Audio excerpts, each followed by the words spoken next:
KPCC അധ്യക്ഷ സ്ഥാനത്ത് യുവാക്കളെ പരിഗണിക്കണമെന്ന ആവശ്യം ഉയരുന്നതിനിടെ കെ സുധാകരൻ അധ്യക്ഷ സ്ഥാനത്ത് തുടരണം എന്ന നിലപാടുമായി കെ മുരളീധരൻ രംഗത്ത്. അധ്യക്ഷ സ്ഥാനത്ത് സുധാകരൻ തുടരണം എന്നത് പാർട്ടിയുടെ പൊതു അഭിപ്രായം ആണ്.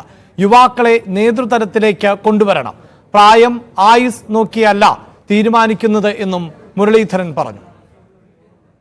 പലരും KPCC പുനർസംഘടന ആവശ്യം ചർച്ച നടക്കുന്നില്ല. ഒന്ന് AICC ജനറൽ സെക്രട്ടറി തന്നെ ദീപാദാസ് മുൻഷിയനെ പറഞ്ഞിട്ടുണ്ട്, ഒരു ചർച്ചയും നടക്കുന്നില്ല.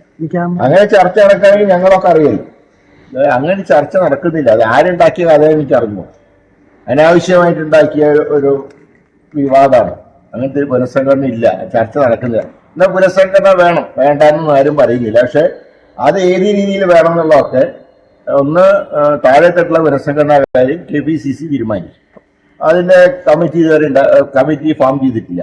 രണ്ട്, സംസ്ഥാനത്ത് മാറ്റമാണെങ്കിൽ അത് തീരുമാനിക്കേണ്ട ദേശീയ നേതൃത്വമാണ്. അതല്ലാതെ ഇവിടെ അങ്ങനത്തെ ഒരു ചർച്ചയും നടക്കുന്നില്ല. KPCC പ്രസിഡന്റിനെ നിലനിർത്തണം എന്നുള്ള അഭിപ്രായമാണ് ഭൂരിപക്ഷം എല്ലാവർക്കും. അതില് ഒരു മാറ്റമൊന്നും ആരും പറയുന്നില്ല. ഈ യുവനിര വരുന്നതുമായി ബന്ധപ്പെട്ട് യുവനിര വന്നോട്ടെ.